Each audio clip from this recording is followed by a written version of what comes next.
Several weeks ago, I committed myself to giving a couple of talks on the Heart Sutra, if you remember. And the Heart Sutra is, we chant it here. You know, we chant it once a month. There's a copy of the Heart Sutra, translated by Thich Nhat Hanh. And it is probably the most difficult to understand, because it's, to anybody not really familiar with the deeper end of the Buddhist teachings, it seems nonsensical, and it is nonsensical. But I'll explain why. So I began. Well, I was going to begin last week, right? But it turned out last week was the anniversary of the Buddha's enlightenment, which is really where this comes from. It comes out of his own realization. So last week we spent time talking about what enlightenment was and what the Buddha's enlightenment was about, and how it's possible for all of us, because that's what the Buddha said upon his enlightenment, that we all have this pure, undefiled, uncontaminated Buddha nature that can be revealed and lived from. So today I'm creating this incredible sin of trying to teach the Heart Sutra in 1 hour, for which I may fall into a special hell that's reserved for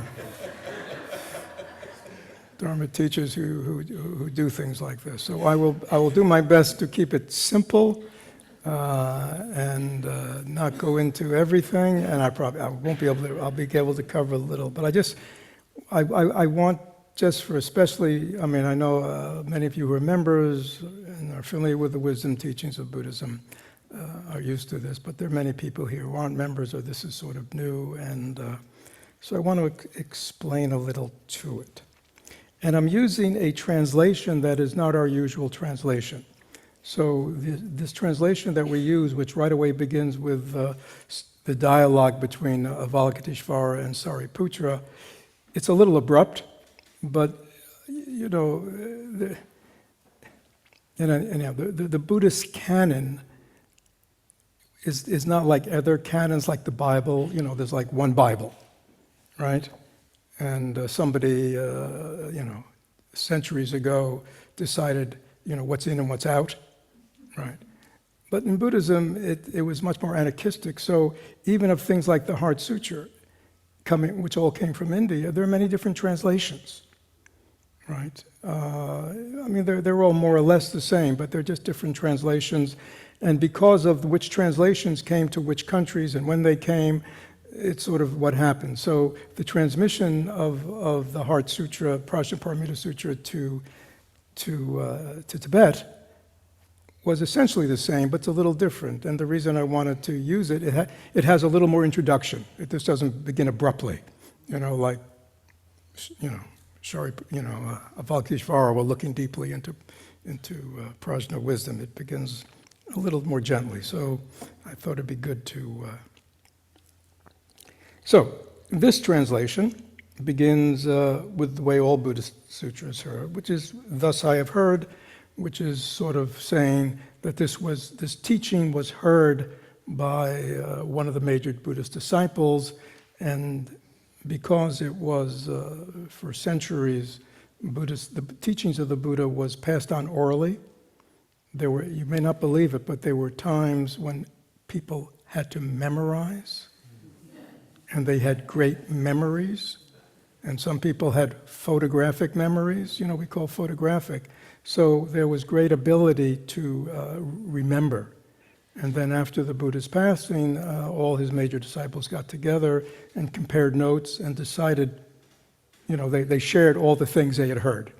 So usually when there is that imprimatur of, "Thus I have heard," it sort of implies that this is an official teaching. But there are many other teachings in Buddhism. "Thus I have heard. The Buddha, the Blessed One, was staying at Rajgir in Vulture Peak." Anybody ever been to Rajgir? Okay. So Rajgir is still in India, and Vulture Peak is there. You can go there. It's a mountain in India. and where the Buddha gave certain teachings. So he was staying in Rajgir with a great community of monks and a great community of bodhisattvas. So there was there were a lot of people there. Some of them were his monks and nuns, and some of them were bodhisattvas, which implies they're not celibate monks or nuns, but they're enlightened beings. So this was a wonderful assembly on the mountain. And again, that's how the Buddha taught. I mean, for most of his life, he was a wanderer, right? So he would come to a village, he'd come to a town, he'd come to a city. His group would set up camp outside in a grove, in a bamboo grove, in a garden, and they would live their life. They'd go into town and beg. They would sleep out, as wandering sadhus still do today. But in the evening, the Buddha would always teach. People would come to him and teach. So there were many, many teachings, and he'd always be teaching. So this is saying, this is one time when he was up staying on Rajgir mountain. The Blessed One entered the meditative absorption on the varieties of phenomena called the appearance of the profound. Okay, so this is just what they're calling the meditative state he entered and the realizations he was having, and I'll talk about that in a minute. At that time, as well, the noble Avalokiteshvara is a great bodhisattva. Avalokiteshvara means in Sanskrit the one who hears the cries of the world, best known for compassion, which is very interesting because this is a wisdom teaching, and yet the main enlightened character is the bodhisattva of compassion, right? And I think that's very instructive, because in our tradition, we need both to be in balance, right? Compassion without wisdom can become what? Martyrdom. It can become martyrdom. Yeah, well. It can become sentimentality, it can become bleeding heartism, it can become codependency, it can become enabling, all these modern terms. Right, so that's compassion, but no wisdom. Right.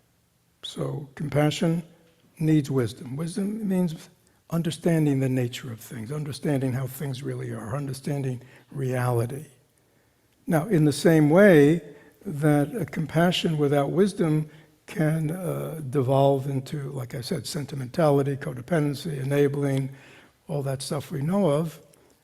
Wisdom without compassion can become, well, we might say heartless, can become disinterested, right? Distant from, because we're just lost in, everything's coming and going, everything has its own causes and conditions. You're very wise. And you just observe that from a distance.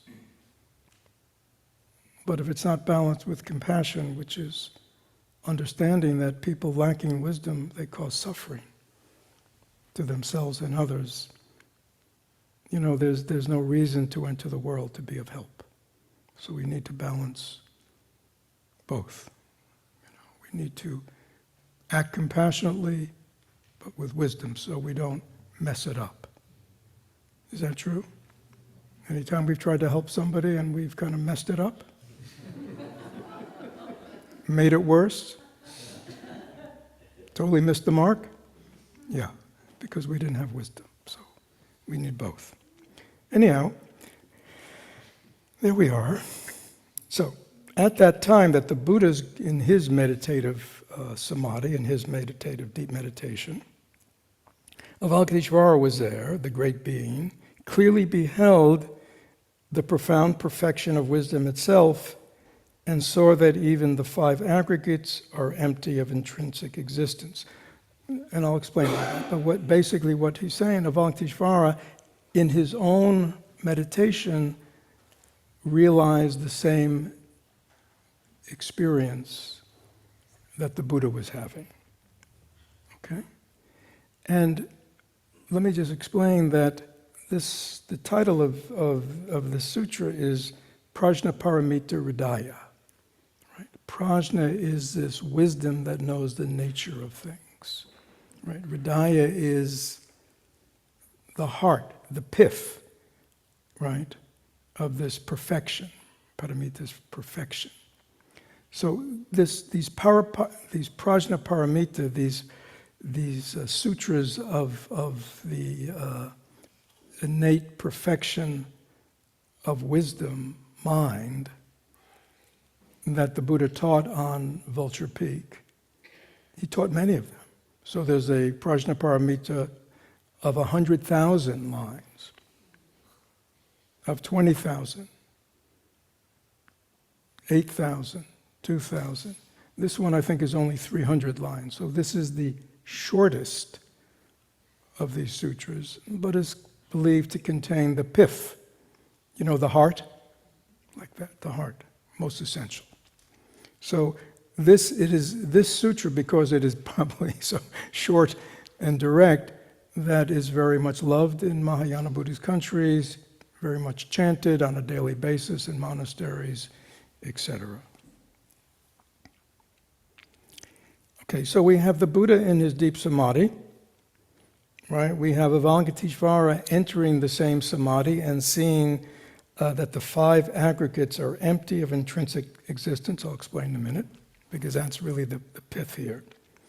Thereupon, through the Buddha's inspiration, the Venerable Shariputra, so now we have a living being. Shariputra is one of the main disciples, a monk disciple of the Buddha, and he's known for his wisdom, but we're not quite sure whether his wisdom is because he's got a brilliant intellect or actually has a wisdom that's come from meditative insight, which is what is the Buddha and Avalokiteshvara are experiencing. So thereupon, the Shariputra spoke to Avalokiteshvara and said, please pay attention. He's speaking for us. He's the human being, trying to figure out what these great beings are up to. How should any noble son or any noble daughter who wishes to engage in the practice of profound perfection of wisdom train? Okay. Now, who are these noble sons and noble daughters? They're us.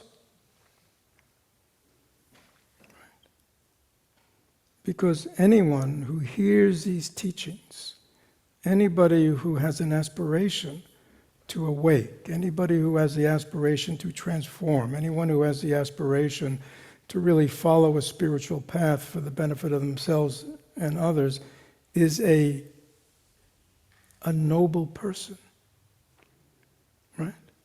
The opposite of a noble person is an ignoble person. Anybody know what an ignoble person means? No English majors here? Ignorant? No values. No values, ignorant. Not noble. Base. Right? And most human beings are what? Base. I mean, that's not a saying they're bad. It's just that most human beings do not have this kind of aspiration, do they? What we might call a spiritual and altruistic aspiration. Right? Most people are just concerned with what? Day-to-day stuff. I mean, that's okay. I mean, that's, right? So that's an ordinary person.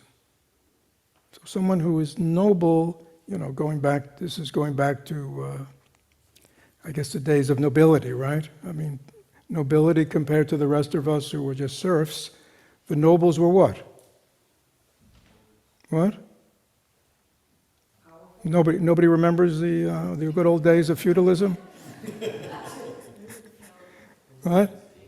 Yeah. They were the leaders. They were the head people. They were the ones of noble birth, right? Remember noble birth, right? The rest of us, we had ignoble birth. but they were supposed to have noble birth. Remember? Noble blood. So again, when they use these words, they're just translating and finding, what word gives a sense that this person is higher than the ordinary person. Okay? So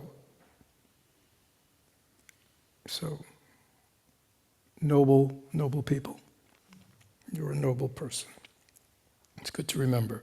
So any noble son or daughter or son who wishes to engage in the practice, how do they do it? Engage in the practice of this perfection of wisdom.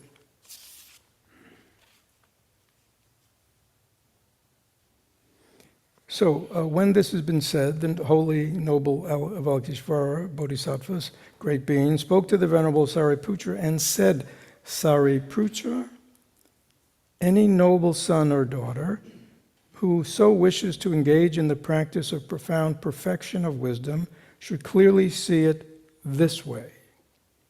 They should see perfectly that even the 5 aggregates are empty of intrinsic existence. Form is emptiness. This is where it gets confusing for most people, if you're not confused already. Form is emptiness. Emptiness is form. Emptiness is not other than form. Form, too, is not other than emptiness. Likewise, feelings, perceptions, mental formations, and consciousness are all empty. Therefore, Shariputra, all phenomena are emptiness. They are without defining characteristics. They are not born. They do not cease. They are not defiled. They are not undefiled. They are not deficient. And they are not complete. Now, what does that mean?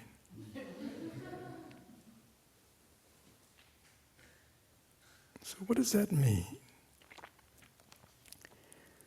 So let us try to understand this in a very simple way. There is the world of appearance, right? How things appear. This is our world, right? And we know the world of appearances through what? Our eyes see sights, right? So right now, the forms are all appearing because we can see. Is that true? Okay. Sounds appear because what? We have ears. Smells, odors appear because we have a nose. Tastes appear because we have a tongue, a mouth. Sensations and feelings in the body occur, right? Because we have this, we have the capacity of sense in our body, right? As well as mental forms appear in our mind. Is that true? They're what? Thoughts, feelings, perceptions, memories. So this is the world of appearance. This is the world that we can all agree on. I mean, is that clear? That's what we're talking about. So when we talk about the world of form, we're talking about the world that can be perceived with the senses, and the thinking mind is also a sense, right? And be known by its appearance. Now, when they talk about emptiness, right? Form is emptiness. They're saying that the way things appear is not how they are. Okay? Now, so at night, we look up in the sky, and what do we see? We see black with lights, right? Little specks of light in blackness, and we see, like a moon, right? And we go, oh, that's the what? It appears like what? Sky. Like sky, like a ceiling that has lights. Now, to an astronomer, or an astrophysicist or something who has whatever they have. What do they have? They have, well, you know, but they have many more things these days, right? I mean, have you seen those pictures? Have you seen those pictures? And what does it look like? Does it look like what we see? So the way it appears to our eyes is not the way it is, right? I mean, we look up there and we go, oh, look at the sky. Look at space. It's so vast. But when astronomers look in space, it's beyond vastness. There's no end to it. Has anybody found the end of, right? And the further they look, the more they look. Not only is this phantasmagoric, I mean, like these colors and lights and these movements, and you probably all know the names of them, right? It is something so different than as it appears to our eyes, right?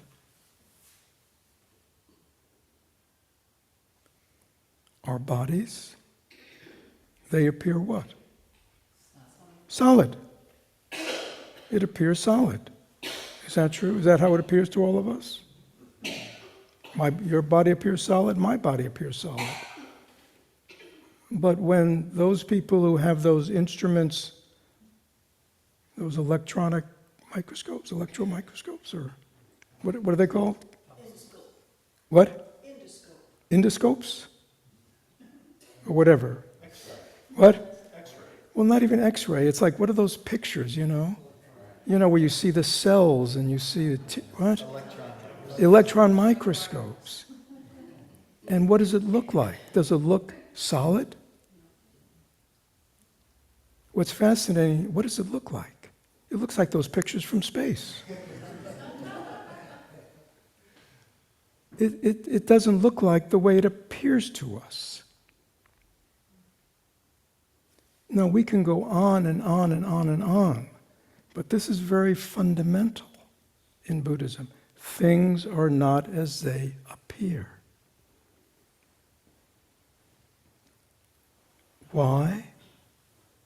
Because all phenomena, all things are empty of solidity, empty of permanence. Or another way of saying it is everything is interdependent. Thich Nhat Hanh said everything is inter-ar. Nothing exists by itself. You start taking things apart, and what do you find? What? More parts. And you go, oh, I get it. Things are just made of parts. But then you take those parts apart, and what do you find? More parts. And then you take those parts apart, and then what do you find? And then if you get down to, again, I'm not a scientist, but you get down to particles and, you keep, taking the parts apart, looking for something solid, something real, right? And where do they end up? Space, energy, formlessness. Is that true? So it's hard for us to believe when we look around at our seemingly solid universe that it's really not solid. I mean, to even say it's just energy. But even to say it's energy, there's no such thing as energy. It's just things endlessly moving. Is that true? So that's the way things really are. But yet, they appear to us what? Solid. Now, just use as an example to go, the ancients who put all this together did not have electron microscopes. They did not have space probes that we have, but they saw the same exact thing. Now you know how they found that out through meditation. Right. Because this form Everybody, this is your form, okay? And so when we talk about the 5 aggregates, this is a Buddhist term, kind of for the psychophysiology of a human being. It basically means people are bodies and minds. Okay? We have our physical form, right? And then we have what we call our mind, right? Everybody know that? What's a human being? Body and mind. And so when they talk about contact, the 4 aggregates of the mind, they're talking about just aspects of mind, parts of mind. So the 5 aggregates are the 5 parts or heaps or aggregates of what a human being is. Right? Now this is most important, you see, because knowing that the vastness of everything, you know what I mean, and you read that or you look at the electron microscopes in the body, that's all what? Intellectual. I mean, it's very opening, isn't it? It kind of makes things more open. But the Buddha was concerned with only one thing. Why do human beings suffer? Did everybody hear me? He was concerned with why do human beings suffer? So he was not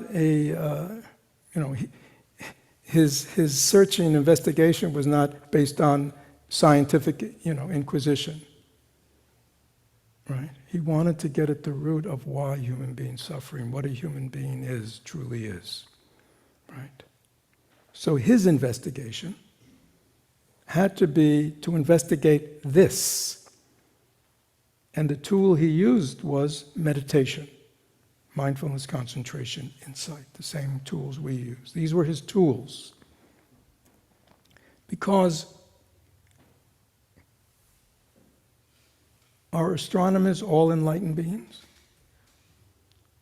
What do you call are the scientists who do all the electron microscope stuff, are they all enlightened beings and have ceased all their suffering?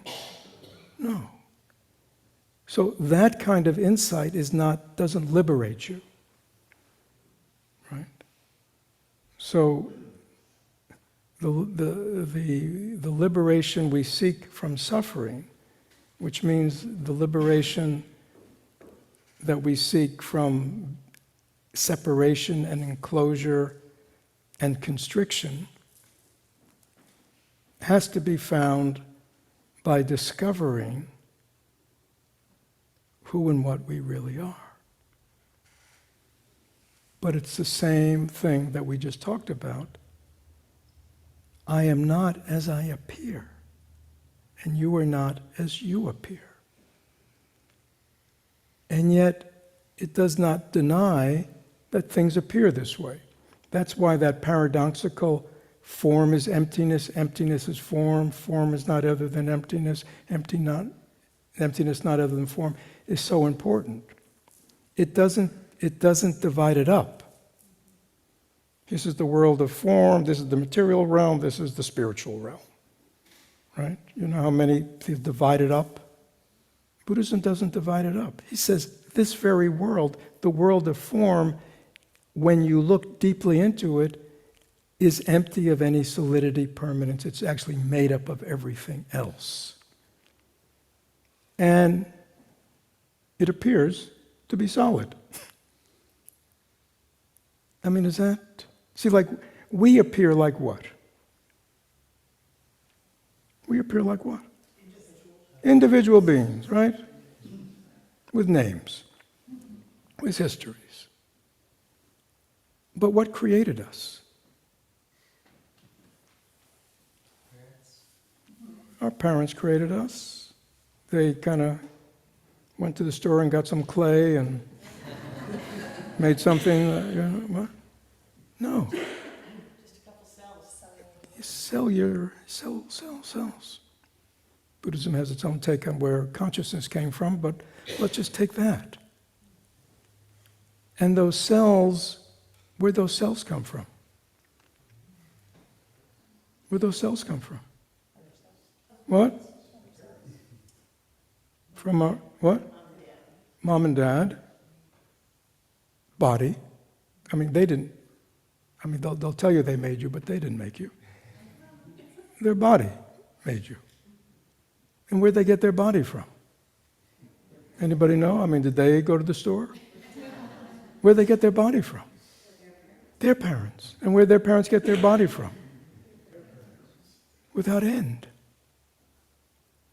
So actually, while we perceive ourselves as individuals, we really, we're not. We are made up of so many things. Is that clear? Right. And if we were a solid, permanent thing, Max would have looked like that when he came out of his mother. Which could have been a frightening experience for the poor woman. But Max could only change, and his whole body changed, because of what? There's nothing solid inside Max. He's just in process, like all of us. We appear in this moment like, see, when we look at Max, why don't you stand up for a second? Poor Max. He'll never come out. See, now look at Max. Max did not look like this when he was 6 months old. Max did not look like this. You would, if you saw him then, you wouldn't have said, "Hi, Max." Right? No. I don't know what he looked like when he was 10, but I wouldn't have maybe said, "Hi, Max." You see? I think that's Max. But that's not, that's just Max as he's appearing in this moment. I can't see his whole past. I can't see his ancestors. I can't see where he came from. It can't be found. There's no end to where it is, just like space. And you know what? Max is not going to be here all the time. One day Max is going to what? Transition is a nice way of saying it. Right? Yeah. And I'll say, "Max, stand up." And he won't stand up because Max will be dead. Is that true?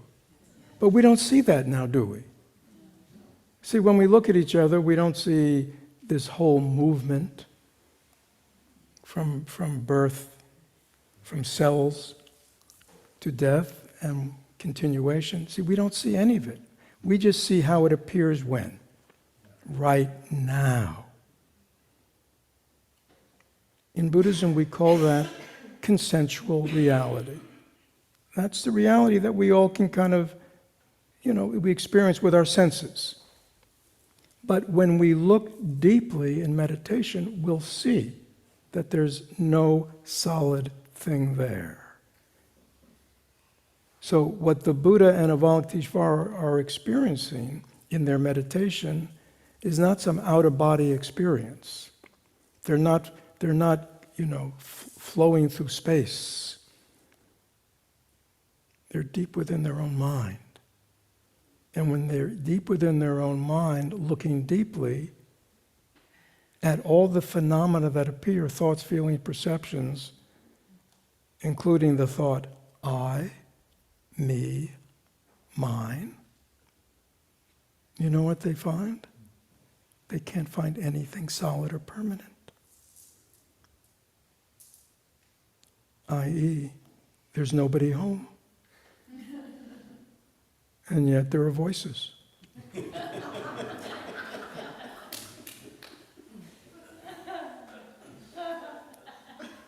That's the great mystery. There is form, and yet that form is empty of solidity, empty of permanence. And yet, here it is. So, as opposed to the scientific understanding of, let's say, emptiness, the direct experience is liberative. It is enlightening. It is transformative. Can anybody guess why? What is the source of our suffering? Attachment, and where's our attachment coming from? Our self, our ego. And where does our ego or self dwell? What? In our body? Anywhere else? In our mind. Okay? Everybody close their eyes. So we are saying that all my sufferings come from within. They come from within my body, mind. And at root, they come from my ego, myself, my identification. Okay, now please look deeply into your body, mind, and please find that self. Find that I, me, my. Or if you have a name, you can say, can you find a solid, permanent thing called whatever your name is? Look in your body, mind. Search. So the 5 aggregates are our physical body, our thoughts, our feelings, our perceptions, our consciousness, our senses. Can you find that thing that's you? That has the characteristics of you. Can you find it? And really investigate, like the Buddha and Avalokiteshvara did.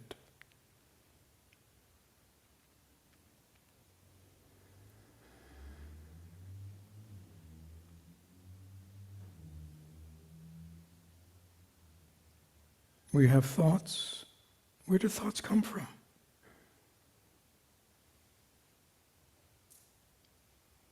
They appear. Where do they come from? Where do they go? Many people are tormented by their thought, but what is a thought when you look directly at it?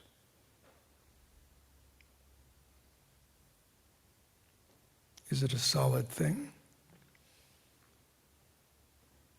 Can you take it out of your mind and look at it? Put it on the table in front of you?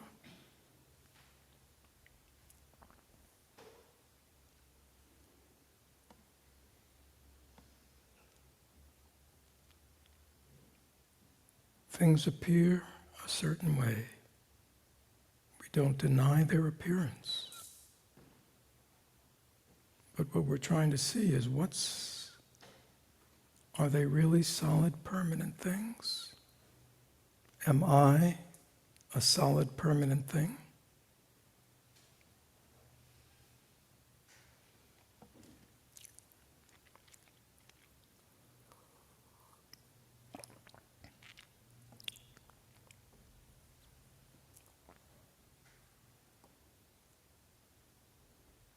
So you can open your eyes now. I know this is a lifelong's work, but so what could you find him or her?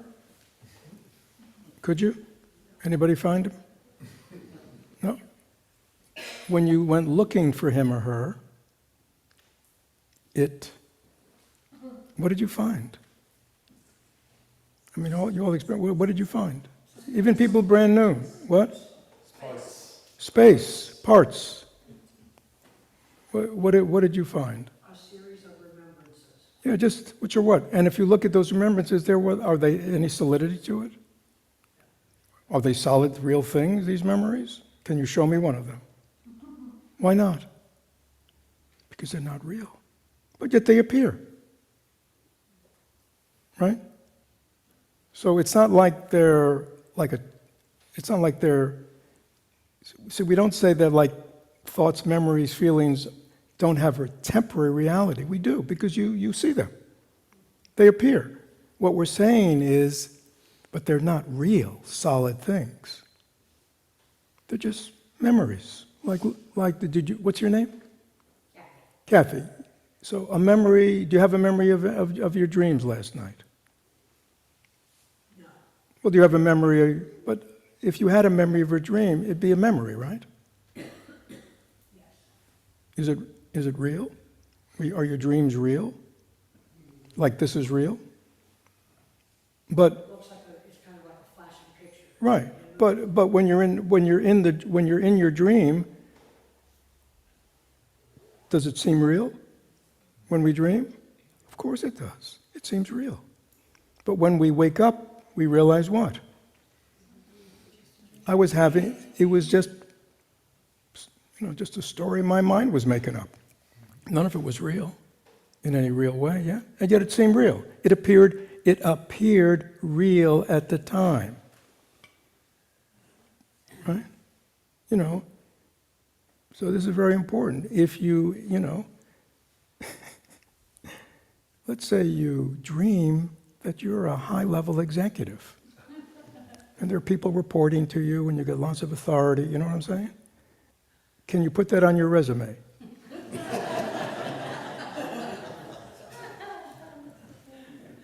What? Some. Right. But if they checked into it and they said they couldn't find it, and you said, well, I had this dream, and in this dream, I was a high-level executive. But yet at the time it seemed what? Real. And yet now we know it just appeared real. It had no solidity to it at all. Right? Like our memories. Our memories of the past, are they real? No. In other words, they're not real in the sense they're happening right now, but they're just images of something, like a dream. Right?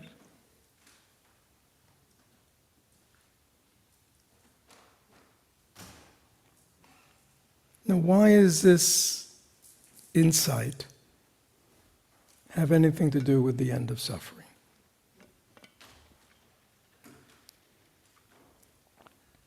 Anybody want to take a guess? Especially people who maybe are a little new to this. Why might this be significant in terms of why we suffer? Why we have emotional afflictions? Anybody take a guess? Because we're reacting to them as if they are real. What are we reacting to all the time as if they're real? Thoughts, feelings, perceptions, ideas. Is that true? Yeah.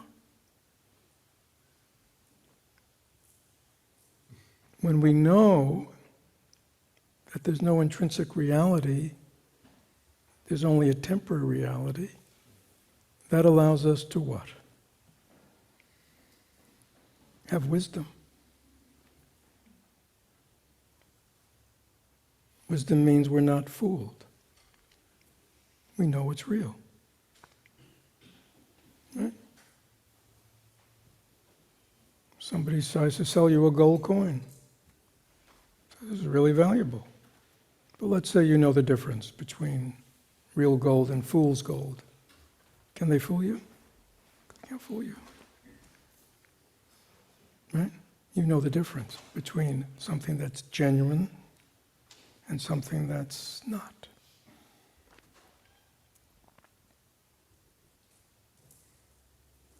Please, questions.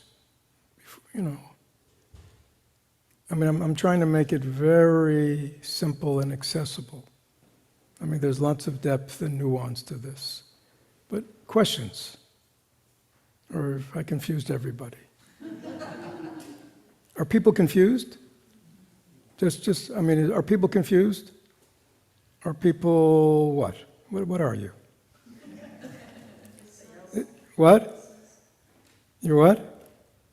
It makes sense to me. It makes sense. Does it make sense to everybody? Does it make sense to you? Yeah, it makes sense. It makes sense to you? Oh, good. And the way you explain it makes sense. Right, but it's... What? In a simple way. In a simple way. It is simple. You have to remember the things that have always attracted me to Buddhism is it's not theological. The Buddha based his teaching on his real experience. All his teachings are based on real experience. Both his more teachings about the nature of life and the world, as well as about the nature of the mind, which means that anybody that has a certain degree of mental capacity can verify the validity of it for themselves. In the beginning we may have to take a little bit on faith, but we should check it out, you see, through our own experience. Right? So we should be able to, if things are empty, we should be able to experience that. Now, the biggest emptiness, of course, most significant, is this self, this I, me, my. This is the one that's always trying to run the show. Does everybody have a self inside them that's trying to run the show? And what is he or she telling you all day? Doing something wrong. Well, yeah, it's telling you you're doing something wrong. You're doing what else is it telling you all day? The world is not acceptable. The world is not acceptable. How did a nice guy like me get into a world like this, right? I mean, shouldn't have happened. What else is the self telling us all day? Other people need to get in line. What? Other people need to straighten out. Yeah, other people got to straighten out. Yeah, I mean, it's telling us all that stuff, but it's also telling us what from morning till night? It's telling us what? What? Oh, telling me I'm real, but I mean, it's also telling me I need this, I need that. I get up in the morning, what do I need? I want, I need. This one's getting in my way, that one's getting in my way. I wish this one was like this, I wish one that was like that. My life could be good if I had that, and my life could be great if I got that out of it. Am I the only one who has that one? Do you see? Our whole emotional life, our relationship life is all being commented and run by this voice of self. Is that clear? I mean, does everybody agree? Okay. So, knowing the nature of self, whether it's a real thing or not, is like a big deal, isn't it? Do you see what I'm saying? If you ever go to a psychiatric facility and you interview psychotic people or delusional people, what will they'll tell you all kinds of crazy things, won't they? About who they are, and what the voices are telling them. You right? But we're doing the same thing, my friend. Right? You know that voice inside? It's a disembodied voice. You can't find the body, can you, that it's connected to? Just close your eyes. You know that disembodied voice that's talking to you all the time, commenting on you? Is it connected to a body? Or is it disembodied? Is it just a disembodied voice that has no form at all? And can't be found. Look for the source of that disembodied voice. The ones that's telling you about everything, including you. Critiques you, it's like, right? Telling you what you're doing wrong and how you should be, and you know that voice? Where does it dwell? It appears to be real. And it's only upon deep looking investigation that we see that it's not. This is what, it goes, it's much deeper than that, but this is what's being shared with us. This is very liberating. Oh, it's that disembodied voice. It's not real. I don't have to listen. If it's not real, then why do I listen to it? Right? And if I'm going to have a voice talking to me, why don't I kind of pick my own voice? Something that's very supportive and healthy and helpful and, right? I often used to say it's like somebody who, turns on the TV or something and, watches a show and it's terrible. And yet we keep watching it. And why do we keep watching it? Because we don't realize we can change the channel. It's just a channel. But if we think it's real, and if we think it's the only show on, It's the only channel, and this is what I gotta watch. Then what? It's suffering. I mean, that's called suffering, isn't it? It could also be called insanity. Yes. You listen to it long enough. Right, it's right.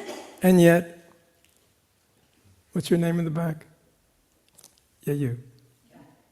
No, you who said, just Kathy. So you know that voice who's always telling you you're doing something wrong? How long has she been talking to you that way? A long time. I mean, aren't you sick of it? I can't tell you how I'm sick of it. Good. Well, now you know it's not real. You can change the channel. I don't seem to be able to keep that remembrance. Well, that's called practice. See, that's called practice. Right? You know, every now and then on a random basis, we may hit a right note. Right? But if we don't know what we're doing, we're going to hit a lot of wrong notes. Once we practice enough that we have the capability of consistently hitting the right note, then things will change. So this is, the practices we do here, concentration, mindfulness. That's what this is about. It's not about just kind of creating a nice 20-minute mind state to chill in, which is, I'm not knocking it, it's nice. But it's really developing the capacity of knowing your mind so you can transform and heal. So you can be free of that voice that you don't like and that causes you to suffer. And yet we carry it around like it's real. Everybody has their own voice that's speaking to us. But it's always the voice of dissatisfaction. It's always the voice of neediness. It's always the voice of wanting. Everybody know that voice? Because of our own causes and conditions, the way we brought up, etc. Each of us has our own unique voice. But until it's really seen, and until we really understand how to go about transforming, it just continues, right? We read the spiritual books, we come to Sangha, we go to other Sanghas, we go to other churches, you know what I mean? Right? And yet, she's still there. Right? You know what I'm saying? She's still there. Yeah. So at some point, we need, all of us, to kind of begin to use the tools of introspection, reflection, meditation, to really mine our own wisdom. This prajna wisdom. This is not the wisdom that comes from reading. This is not like intellectual wisdom. This is the wisdom that knows the nature of one's own mind. That's what the title prajna paramita. Prajna means wisdom of knowing the nature of mind, how things really are. Right? So this is the kind of wisdom we want to cultivate. But it's accessible to everybody. Today was just a little taste. It's accessible to everybody because the nature of our mind is empty of any solidity. What if I told you the essence of your mind is space, just like out there? Is that your experience? What? No. Why not? Because we don't notice the space. What do we notice? Where are we? Where's our vision? What are we looking at from morning till night? What? The objects. Thoughts, feelings, perceptions, or we're looking out there, we're just endlessly looking at objects. We don't see the space. When you see the space, there's a different feeling. For example, right now, you know what we haven't been noticing for the last hour? There's space in this room. Just look around. Look up, look around, look. We're only here because of space. Right? And we're just temporarily passing through this space, right? And we all leave. This thing we're calling space will be here. And it won't remember us. There will not be a trace of us. Right? And yet it can hold us and let us move through here. And whether we're happy or sad or angry or whether we're discussing Dharma or football, doesn't make any difference, does it? So to know that fundamentally mind is spacious and open. And all these thoughts and feelings and perceptions and memories are just arising and passing, like we're here. We're just taking up space. But then we're going to go. Somebody else will come in. They'll go. Space is open. That's what we say, in the meditation. Just let things be. Don't try to control. Let sounds come and go. Let thoughts come and go, right? Let mind be relaxed and open. Feels better. Right? When we're all constricted around a thought or a feeling or a story or drama, how does it feel? Anybody ever do that? Yeah, how does it feel? Just first person account. How does it feel? What? Bad. How does it feel? Stressful. How does it feel when you're constricted around a thought, a feeling, a perception, a story, a memory, whatever it is? Tight. A lot of openness and space. No. When we let go, when we open, when we just let things be, when we accept, how does it feel? Anybody know that feeling?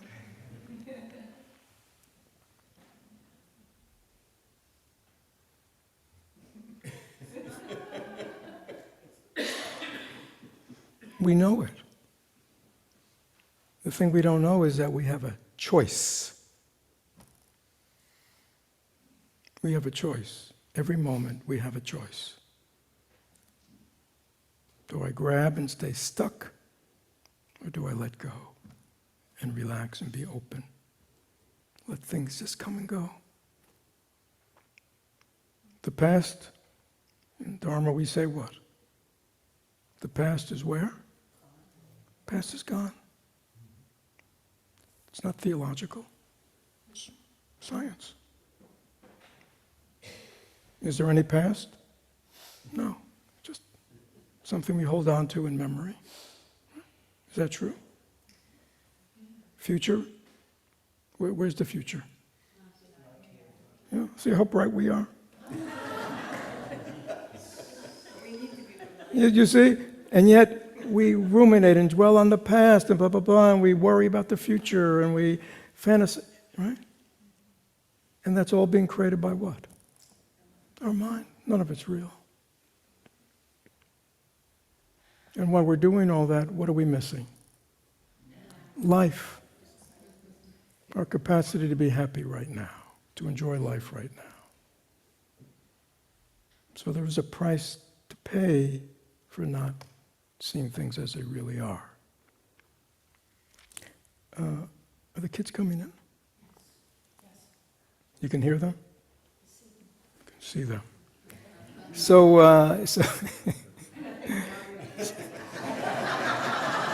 No. See, don't go to extremes. This is they're going to appear, and we're going to enjoy them, and then it's all going to be over because none of it was solidly permanent, real. But that's wonderful. You see, we couldn't change if everything was solid.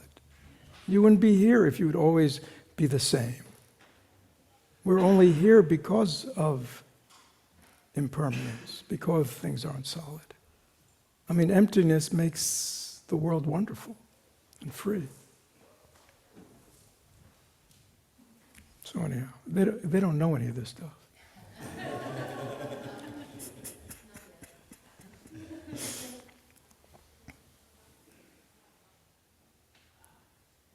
So thank you all.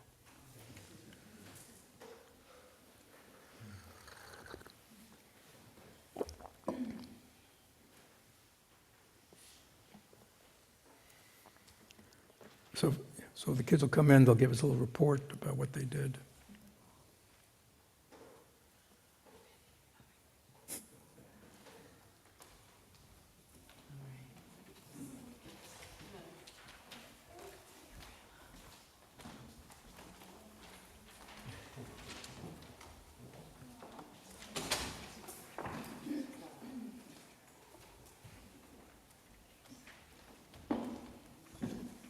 So we had a family program today. Rick generously shared the story of Hotai, so that was our theme today. And then I'm going to hand it over to Chris to pass on some information to the Sangha about what he learned. So we did yoga and we played songs today, and we drew pictures and colored pictures of Hotai. And what did you learn about him? Like, who is he for people that don't know? They call him the Japanese Santa because he gives gifts to people, and I drew him with a Santa hat and gifts next to him. And then we also got little things of him.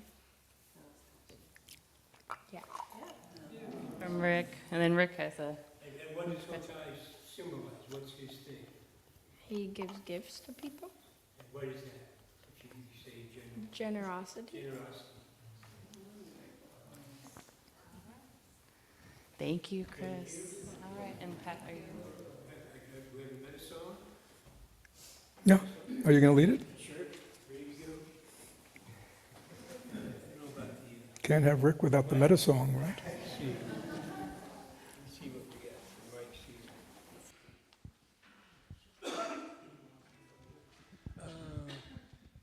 Might be, yeah. Why did I come up? I'll come up next to you.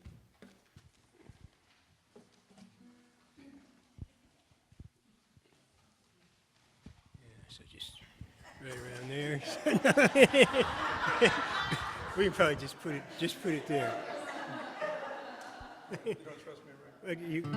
However you feel.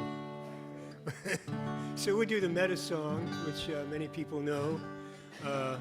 It's a loving kindness meditation that we send loving kindness to everything, all beings, even our enemies.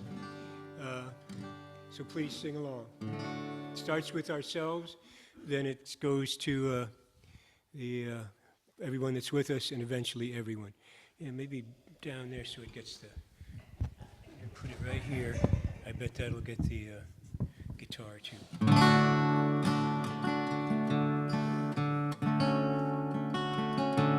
It's a wonderful mic stand. He's so versatile.